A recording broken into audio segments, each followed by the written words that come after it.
Listen, thanks for coming. Really appreciate it. The biggest barrier that I see to organisations trying to innovate is they're always trying to innovate around their existing asset base. The traditional entrepreneurs, the innovators, the disruptors are the outsiders that don't have those same set of assets. They're free, of course, to see something from a new perspective. So what are now your supportive assets can, in the blink of an eye, become your restrictive assets. Now, the only time an organisation does change, and you would have experienced this yourself, is when you're forced to, when you're backed into a corner and you have absolutely no other choice. We love management by crisis. If you've ever been in a crisis situation, it's amazing the energy that gets unlocked in the organisation. Money seems to fall from the sky.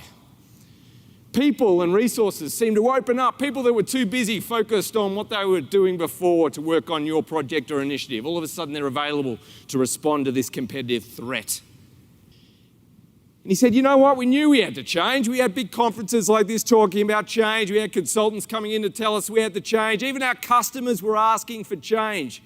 But he used an analogy I've never forgotten, and that's of a car mechanic. He said, if you're a car mechanic, under no circumstances do you want to stick your hand into an engine that's running in order to change the fan belt.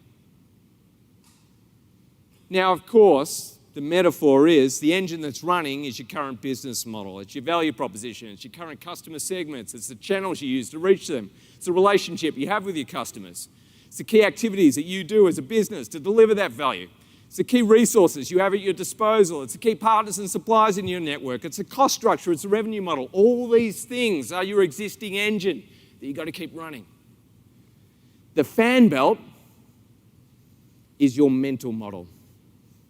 It's the way you're thinking about all these ingredients and what needs to be there in order for you to be successful.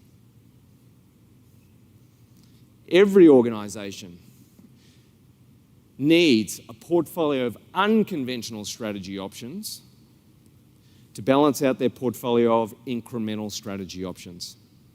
Ideas that might be inconsistent or in direct conflict with your existing direction and trajectory.